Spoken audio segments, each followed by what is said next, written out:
Hi, I'm Morgan Hare. I'm one of the founders and board members of the AIR Foundation. Hi, and I'm Dr. Janet Denlinger. I'm also a co-founder of AiRS and Chief Scientific Officer of our company, AiRS, that helps support the work we do at AiRS. I'm Rod Rorick. I'm one of the co-founders as well, and I'm a board-certified plastic surgeon in Dallas and one of the founders of Dallas Plastic Surgery Institute and the past chair of UT Southwestern Plastic Surgery. Hi, I'm Tamara Seeger. I'm a breast cancer survivor, breast reconstruction survivor, and the director of patient services for the AiRS Foundation. Thank you all for being here for this call today. Janet, tell us about the AiRS mission. Well, it goes back a little bit before the mission because I always tell people that you and I led such charmed lives in business and in our personal lives that when we started our skincare business, we wanted to find a way to give back to people who needed services that we could provide by raising money. And so we asked Dr. Rorick, where is their need? And he very kindly told us that 70% of women either lack the information or the proper information to know about reconstruction options after mastectomy. And that was a total surprise to us. And then we started the AiRS Foundation in order that we could help these women and men too, I suppose, with the reconstruction options and to also educate providers and people who may not know about us or that women have this need. And so we've been raising money from our AiRS business, and we have also, each of us has given money, and we have held various fundraisers in order to make funds available so that we can help people. And it's not just in Texas. I was so relieved to see when I looked at our website that we have such a good collection of physicians helping us out from all over the United States. Thank you, Janet, for that description. So what we really do is really try to, based on that, educate women and men about their reconstruction options. And if they have no insurance or don't have copay or can't meet their copays, we help pay for their reconstructive surgery. Tamra, tell us about our advocacy program. Well, our advocacy program with the AiRS Foundation is truly something that we say is the heart of the AiRS Foundation. We are able to recruit volunteers and train them to meet our mission of advocating, educating, and supporting women following breast cancer diagnosis through reconstruction, and those women that have had a diagnosis of a gene mutation. The advocates come from all over the country, and some are survivors, some may have been a caregiver for a family member or friend. Others may have no previous association with breast cancer whatsoever, but they're just interested in giving back and helping others. And so the advocacy program, as I said, the heart of the AiRS Foundation, is really about supporting women through the process. Women have a really difficult time, especially this year has been especially difficult for women, but there's many that, by the time they reach breast reconstruction, they have been through a lot. They're financially depleted, they're emotionally depleted, and they're mentally depleted. And so we have a peer-to-peer mentoring program where I place those volunteer advocates with our clients to help just walk the journey with them, helping to support them, educating them. The volunteers don't give medical advice to the clients, but they are there as a sense of support and to just let them know that they're not alone through their journeys. Thank you, Tamra. Dr. Rorick, there's a lot of information we supply on our website about mastectomies, reconstructive surgery. Can you talk about that, please? Yes, thank you, Morgan. I think Morgan, Genty, and Tamara really summed up what we do. We're a very unique nonprofit because we not only educate, we don't only advocate, but we also do. And that is a very unique differentiator of our nonprofit. In other words, we speak out, we advocate, but we also support them having breast reconstruction. And that is so unique because we get in the field, we talk to our patients. And as Tamara mentioned, we talk to the patients, we advocate for them, we go with them to the operating room, to their clinic visits. That is so unique. And also we financially support them. And the way we do that is we do that directly on site with through peer-to-peer interaction with plastic surgeons, anesthesiologists, and hospitals. And Tamara has been a master of doing that. But to go back to Morgan's question about specifically what type of things do we do in breast reconstruction, first and foremost, obviously, we're as an educational aspect. We want you to be uh, part of a breast care center, and we're providing you not with professional advice, but with good, sound, practical advice that you should know if you have breast cancer. That means that you should go to a breast cancer center because no one alone can take care of breast cancer. It requires a breast surgeon, a plastic reconstructive surgeon. It requires a whole adjunct of radiologists and therapists and radiation oncology people. So you want to get best care, and AiRS is all about getting you best care, and that's what we advocate for, and that's what we pay for. We only pay for care that's best care in all parts of the country, and we sort that out as a physician and a plastic surgeon. We will get you the best care, and that's the most important thing. But whether you have a breast cancer, whether it requires a mastectomy or a lumpectomy or a skin sparing mastectomy, that should be left up to your breast surgeon in conjunction with the breast reconstructive surgeon in the area of the country that you're at, and also the type of cancer you have. That's the most important thing. We want you to get very, very tumor specific care.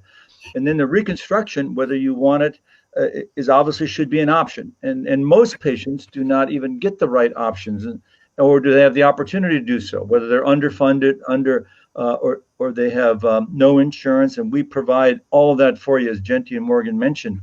So the type of reconstruction can either be implant-based, which is a breast implant, or flap-based, which can be either a local flap or even microsurgery. And that's why it requires a lot of high-level care from both a breast surgery expert who just does breast cancer surgery and also a breast reconstructive plastic surgeon. And that's what is a differentiator. And Tamara is just magical in getting our patients to these best centers.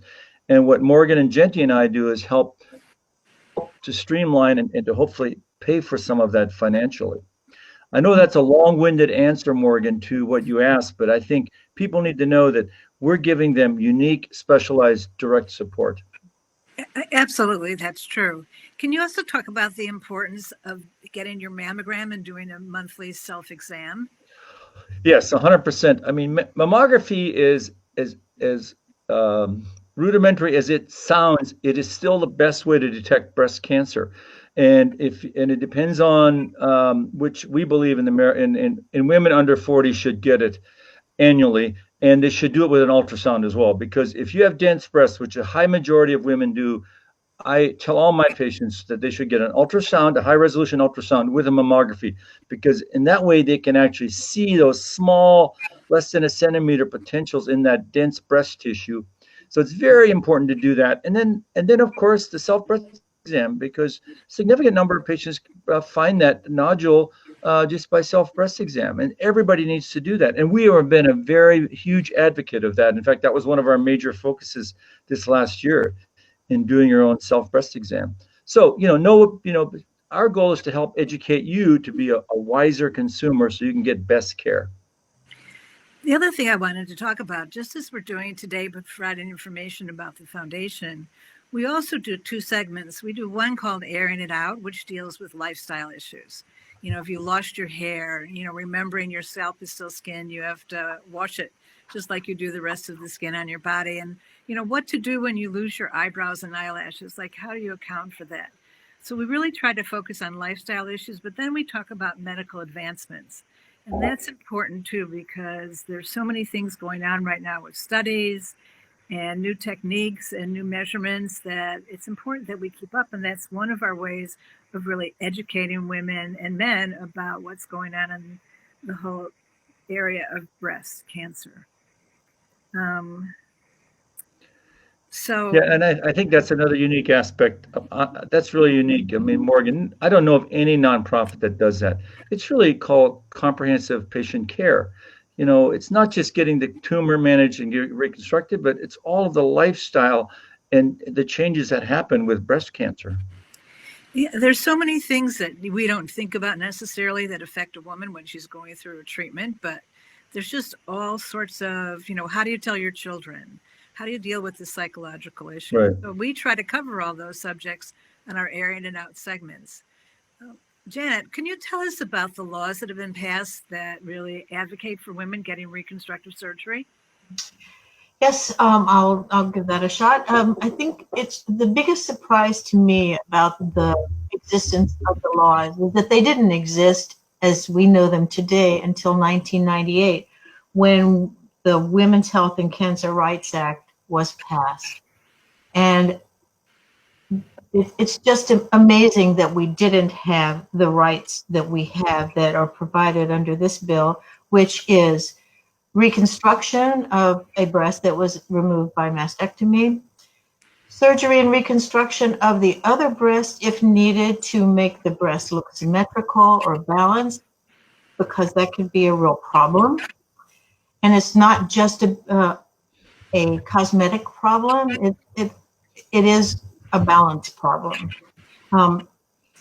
Insurance also is required to cover any external breast prostheses that one may need as one is recovering or while waiting for the reconstruction, for example. And in addition, it's also required that any physical complications at all stages of recovery be covered. And also this law also advocates for having women be in a hospital setting or a breast clinic setting where they can really be monitored and watched. And then I think one drawback that we've been able to help some women is that sometimes this process can take, Rod, you know better, and I've never had it, thank goodness, but I know it can take some time. Mhm. Over the course of 2 years, you may have to meet your deductible. And that's been a problem for some of the women that we've helped, that they had to choose between, for example, giving their kids new school clothes, feeding their families, and they couldn't meet their deductible. Right. And never mind that they had insurance that they may or may not have had to fight for getting these rights. So it's not just a given just because you have insurance. It's a lot of things, including your lifestyle, the deductibles, and what you choose to do. And I think one thing that we've been really helpful in doing is helping with Tamara's group is explaining to women what their options are. And it's just amazing what they are now as compared to what they must have been in 1998. Yeah.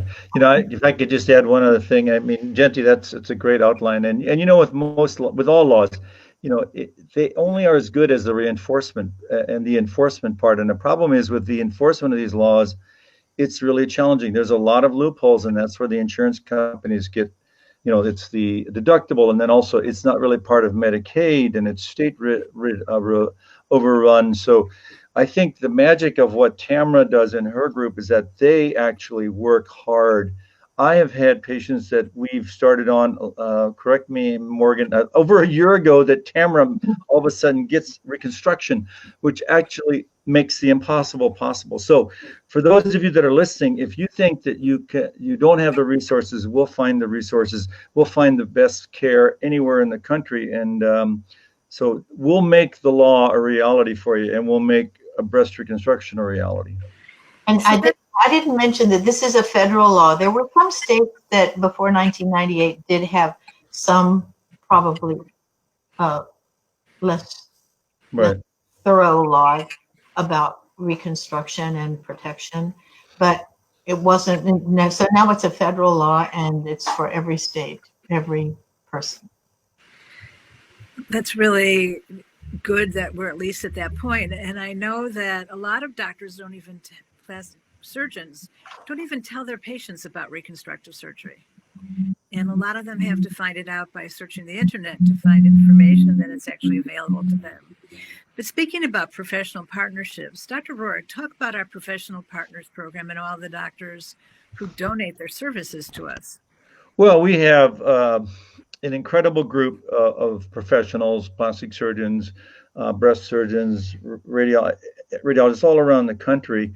And basically, these are physicians that donate their time, their energy, their effort, their expertise to helping our patients to get best care. And it's amazing how, a phone call from one of us and then Tamara following up, that magic happens when the procedure, which would have cost hundreds of thousands, costs them, one small fraction of that, and we get it done. And really, a true credit to Tamara and her group. And so, these are physicians that truly want to give back. And that's really, sometimes when I call them, it's in our Hippocratic oath. It's part of giving back. That's who we are. So, I have not had a physician that we've called that has actually not come to the line. Obviously, the biggest challenge has been some of the hospitals, and even them, sometimes will, with the local pressure from their physicians, has been pretty magnanimous. I mean, Tamara, you should give us some examples of that, of a recent one that took, was it in Kentucky, where we got somebody funded that took a year, or was it someplace in the South, I believe, right? We had one in Tennessee that had gone to a hospital, and the quote was well over $100,000. And she had no insurance and had lost her insurance. And we were able to route her to a facility that was able to approve her for financial aid. And I think Right. the final statement that AiRS paid was $95. So, we don't always get that fortunate that we get full financial aid, but being able to partner with physicians, different providers that either donate services or reduce their services for AiRS has been a huge benefit to our patients. Yeah, and I think that does bring up also, because of our, limited ability to do fundraising during COVID. I mean, obviously we've had to limit the amount of funds. So Tamara's been excellent in getting, these types of reconstructions done almost gratis in many cases. But this is where, for those of you listening, if you want to contribute to AiRS and really find it in your heart to do so, this is really a cause that will pay direct benefits for 1 in 8 American women. And reconstructive surgery is important because it's really not everyone who has a mastectomy wants reconstruction, but if they want it, it should be available to them because it helps restore their self-esteem and feel better about themselves on their road to wellness. So Tamara, tell us about how to apply for a grant. So the application process for women who are interested in seeking help through the AiRS Foundation is primarily found on our website, airsfoundation.org, and it's AiRSfoundation.org. There's a link to click Apply for Grant, and there is first, before applying, there's a couple of really useful documents there. One is the frequently asked questions, or FAQs, and it outlines a lot of basic questions that we often get asked from women, of the things that we do cover and the things we don't cover, and sometimes some certain situations they're not sure about.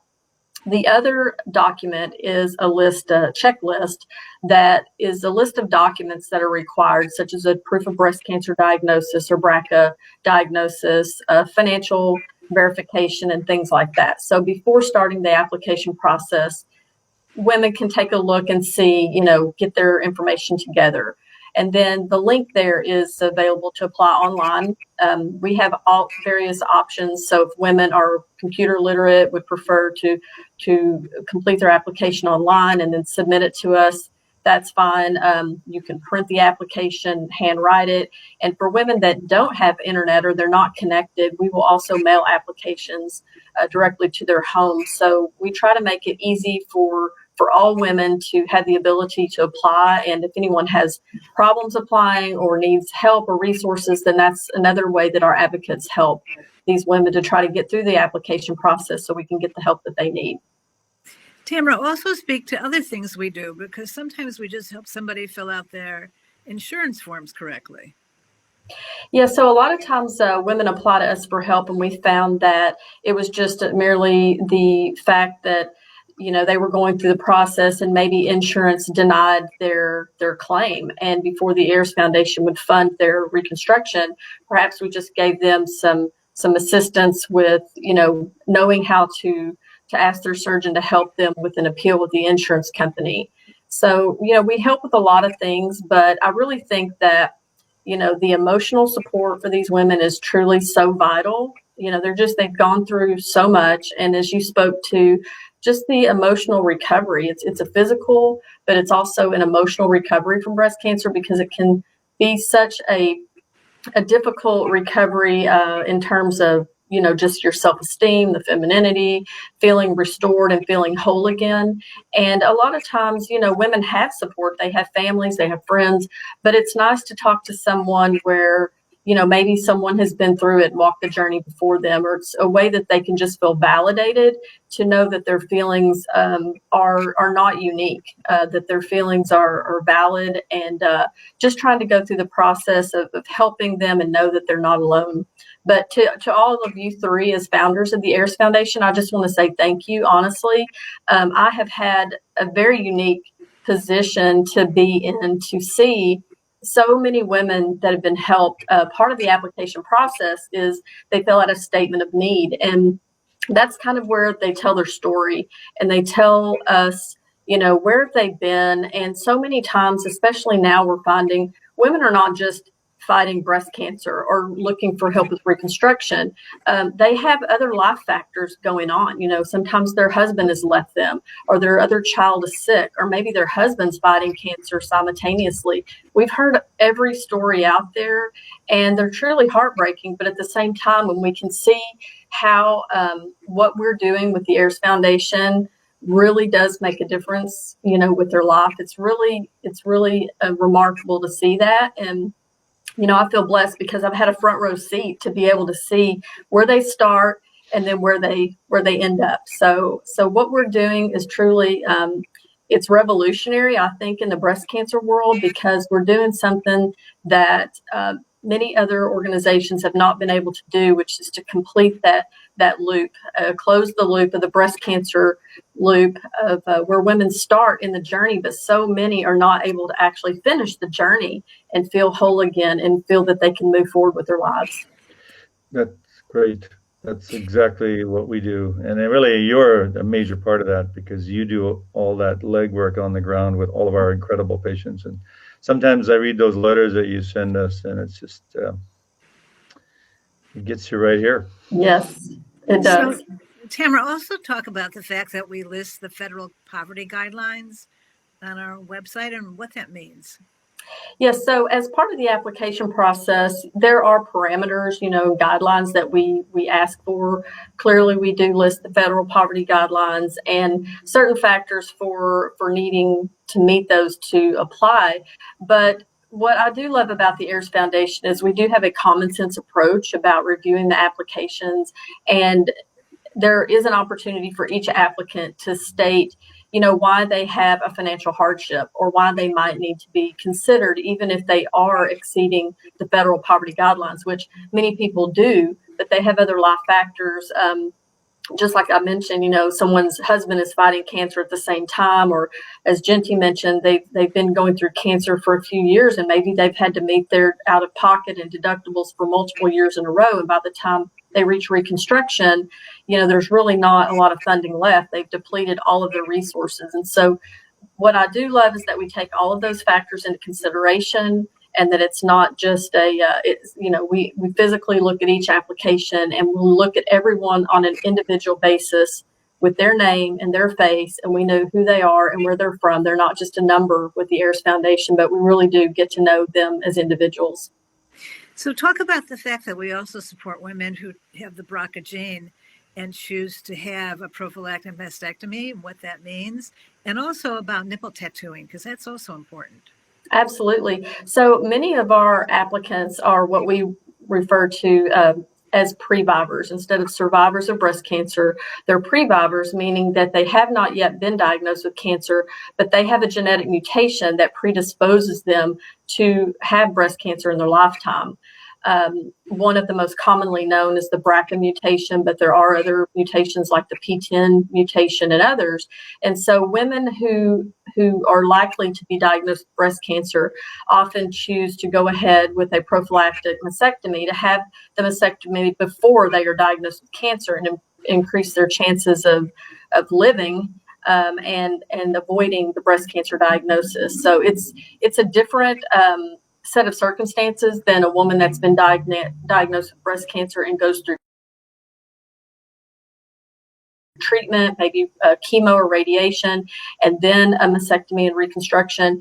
But I can tell you, having spoken to so many pre-vivors, that the fears are the same. You know, for a survivor, they fear that they're going to have a reoccurrence of breast cancer. For a pre-vivor, they have the fear of being diagnosed with cancer. And so even though it hasn't happened yet, many women, we have had, I would say, several women in the past few months, just probably 6 or 7 in the past few months, that are in their 20s, which, you know, when I started with the AiRS Foundation, that was kind of unheard of, but there are more and more women being diagnosed with the genetic mutations so young, and many of them have lost their mothers to breast cancer or their grandmothers to breast cancer. So they're trying to prevent that and live longer. And so, as Dr. Rourke mentioned, with our professional partners, when these women have, whether they have a prophylactic mastectomy, some women apply to us later into their journey. Maybe they've had the mastectomy and the reconstruction, but they haven't yet had the nipple reconstruction or areola tattooing. And so we also have providers that help provide 3D tattooing and make sure that these women are able to finish the process all the way through the end, so that when they look in the mirror, that they feel whole again. They might not be exactly as they were. Sometimes they're better, but regardless, they feel whole again. Thank you, Tamara. So on our website, you'll find many more resources. What we do is we pay for reconstruction surgery or nipple tattooing, but there are things that we don't pay for. So we don't pay for hospital stays if you decide to go in a different city to get your surgery done. We don't, pay for meals. So there's a number of things that we don't do. And you can find many resources on our website that do list where you can go to get help with those extra expenses. And that's really important that people know that and know that the resources are there for them. So I would suggest that you, as Dr. Rourke mentioned, that you go to our website, airsfoundation.org, and make a donation. It's really important, especially in these times when everything with social distancing, we're not allowed to have events.